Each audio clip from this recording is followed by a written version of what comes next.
Kim, good morning. Good morning. Good morning. How are you? So you said that you wanted to go on the air with us to explain why the court sealed the case or what happened. What exactly do you want to clear up? Well, yeah, first of all, hi. I haven't spoken to you guys in a long I know, it's Hi, been a hi. while. Yeah, sorry to hear about the And- accident.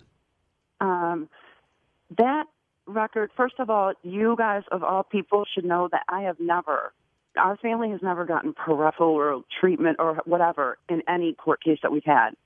It's been all over the news. Everything that we've ever done has been public. And the reason that I'm upset is because all of those tapes, the recordings from that accident were not played. I have been clean for 10 years. There are things that go on in people's lives, and just because people think that we have money, that it makes us happy. Yeah, I can pay bills. Yeah, I can get my kids whatever they ask for, and it's great to see them happy. But you lose friends, you lose family, you have no one to trust to even speak to about personal business, and it's hard. I'm raising a son with autism, which I've never raised a handicapped child before. My dad had almost died that last year, and it was hard taking care of him, teaching him to walk again, and trying to raise the rest of my family. Like, I had no one I could trust. I sat at the end of a road where I knew that no one else but myself would get hurt. Yes, I drank, I took pills, and I hit the gas and aimed for a pole. What wasn't played in those interviews was that I apologized immensely. I did not even expect to make it through that, and told them that I tried to do this on purpose. I'm so sorry. I never lied to them. I told them everything that I did. And they said that I was in my right state of mind. Why did they try to petition me to go into a psychiatric hospital if I wasn't willing to go willingly? So And Kim, that's what I did. I for went those willingly. Kim, for those that are just a little confused right now, you got in an accident. You were Which you're admitting was a suicide attempt? Yes. And they knew that. That's why those records were sealed. There was medical information in there. It had nothing to do with the rest of the case. Those 911 tapes where I said that I was sorry and that it was intentional and that I never expected to make it out of that alive. Like, my kids were very supportive afterwards. I hate having to relive every mistake that I make or every bad decision. And we No reported other that family earlier ever this has week to. that one of the paramedics, one of the first responders, did say that you mentioned in the recording that it was an attempt on your own life. Which Yeah, well, that's the only reason that those files were sealed. I willingly, after I realized how much drama it was causing, I willingly unsealed the files so that everybody could know my personal business yet again. Wow. Do you mind me asking you how you're doing right now? Well, honestly, I was starting to do better. And after the death of my sister, I had to go and look at her dead in that trailer. And just everything that was being said about her, it just hurts. And now this. And I really just want to be like a normal person, like my business be private and mine. Are you getting help, Kim? Yes. Okay.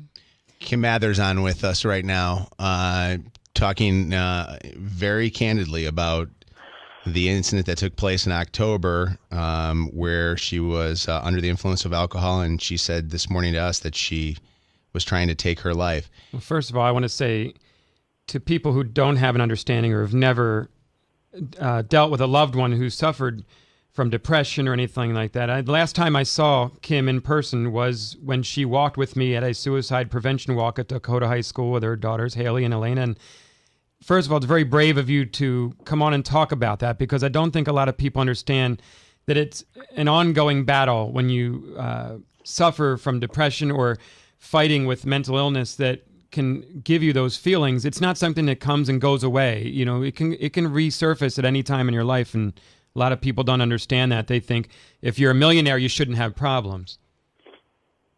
Yeah. Well, and I should have continued getting help.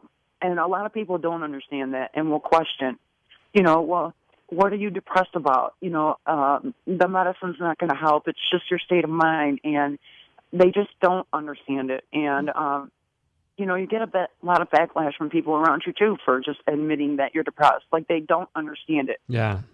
Kim, has Marshall been there for you through this? Has he been Yeah, there to help he's you through been this? real supportive. We're really close friends. We're just trying to raise our kids together and make it as normal for them as possible. Yeah. All right. Well, do you feel better now that you had an opportunity to come on and talk about this? Yeah, I do. I hate being judged anymore. I hate it. This has been a big story, obviously, that Channel 4 has been running the last week or so. I know. They're going to probably ask us for this audio of this one. What would you say to all of the Channel 4 viewers that probably have thought of you in a bad light because they thought you were getting preferential treatment from the courts?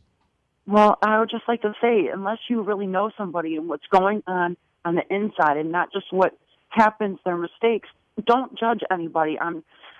You have no idea what happens in my life, in my private life, and no one ever will. They just see what's out there and judge, and it's not right. I always tell my kids, don't bully at school. You never know what happens to that kid when they go home. You don't know what they're dealing with behind closed doors. And I just wish everybody had that same mentality. Kim, thanks for going on with us. We appreciate Thank you that. so much. All right, thank you. All right. Words from Kim Mathers, a mom and somebody that's had to deal with some tough stuff. And I know that there's going to be a lot of people that will be not sympathetic to her, but I think that there are others that will be sympathetic to it because they know what it's like to go through and have depression. Yeah, and that's one of the biggest things with the groups I work with suicide prevention and depression, especially in teens, is there's a big misunderstanding in what people go through, and if you've never been around someone who's suffered that, it's easier to just deny people and judge them rather than try to understand and help someone. And obviously, what she did was reckless in that it was on a street where there were kids playing in a front yard 20 minutes earlier, and you can't. When someone's in that situation, they're not in their right mind, and they're not thinking. Well, she they're said, not even, She admitted you listen it. back to that audio, she said that she chose that particular area Because there was a like, she hole. thought it was it it was empty, and she's admitting, openly what was going through her head at that time.